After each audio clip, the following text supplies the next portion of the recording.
Hello friends, welcome to Best Cooking in Tamil.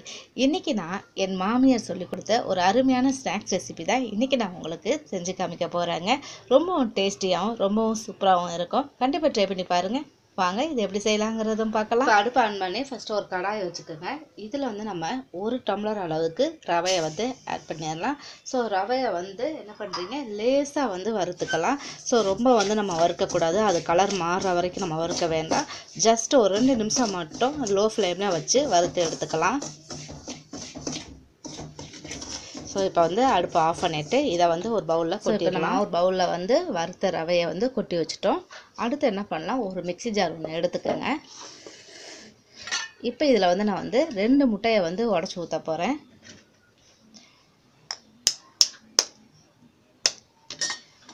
So 2 முட்டையை உடச்சி ஊற்றிக்குங்க.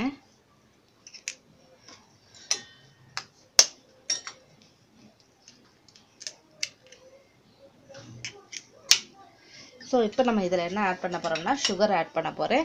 Sugar நான் எவ்வளோ ஆட் பண்ணுறேன் அப்படின்னு பார்த்தீங்கன்னா, இப்போ இந்த டம்ளரில் தான் நான் ரவை எடுத்துருக்குறேங்க. ஸோ இதில் 1 டம்ளர் ரவைக்கு 3/4 டம்ளர் அளவுக்கு சர்க்கரையை எடுத்துக்கோங்க. ஸோ இப்போ இதை நம்ம முட்டையோட இதை கொட்டிடலாம். கொட்டிட்டு இது ரெண்டுத்தையும் சேர்த்து என்ன பண்ணுறீங்க, நல்லா அடிச்சுக்கோங்க. ஸோ மிக்ஸியில் அடிக்கும்போது உங்களுக்கு நீங்கள் முட்டையும் அந்த சர்க்கரையும் ரெண்டுமே நல்லா மிக்ஸ் ஆயிரும். ஸோ இப்போ நம்ம முட்டையும் சர்க்கரையும் நல்லா அடிச்சிட்டோம் பாருங்கள். இப்போ என்ன பண்ணுறீங்க, நீங்கள் இதை அப்படியே நம்ம இந்த ரவையில் ஊற்றிடலாம். ஸோ ஃபுல்லாகவே ஊற்றிருங்க, நமக்கு கரெக்டாக இருக்கும். இப்போ என்ன பண்ணுறீங்க, ஒரு ஸ்பூனை வச்சு நல்லா மிக்ஸ் பண்ணிடுங்க.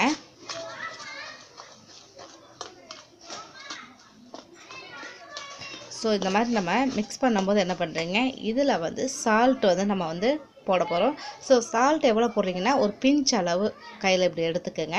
ஸோ லைட்டாக இப்படி தூவி விட்டுட்டு அதோடு சேர்த்து நல்லா மிக்ஸ் பண்ணிடுங்க. இல்லைன்னா நீங்கள் முட்டை அடிக்கும்போது கூட நீங்கள் என்ன பண்ணலாம், அதுலேயே சும்மா ஒரு பிஞ்ச் அளவு சால்ட் போட்டு கூட நீங்கள் அப்படியே அதுலேயே அடிச்சிடலாம்.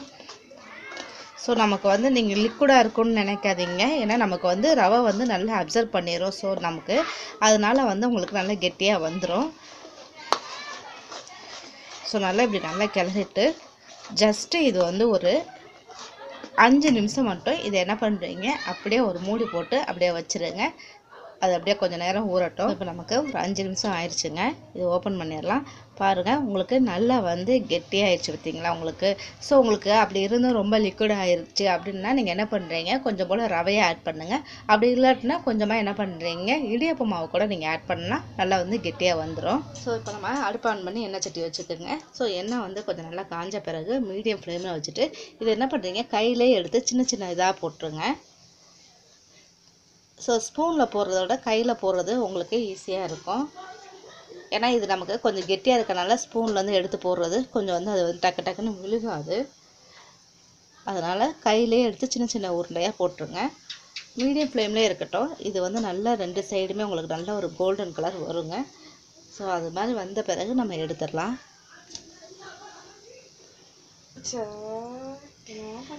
பாருங்கள், இப்போ நமக்கு ஃபஸ்ட்டு போட்டது நல்லா கலர் கோல்டன் கலர் வந்துருச்சு பாருங்கள். இப்போ அதை மட்டும் நம்ம என்ன பண்ணலாம், எடுத்துடலாம். ஸோ எண்ணெயை வடிச்சிட்டு அதை மட்டும் எடுத்துடுங்க. எடுத்து இதை என்ன பண்ணுறீங்க, ஒரு டிஷ்யூ பேப்பர் வச்சு அதை போட்டுருங்க. பாருங்கள், இப்போ நமக்கு ஒரு 5 மினிட்ஸில் அருமையான ஒரு ஸ்நாக்ஸ் ரெடி ஆயிடுச்சு. கண்டிப்பாக ட்ரை பண்ணி பாருங்கள். உங்களுக்கு பிடிச்சிருந்துச்சுன்னா லைக் பண்ணுங்கள், ஷேர் பண்ணுங்கள், மறக்காமல் சப்ஸ்கிரைப் பண்ணுங்கள். Thank you viewers.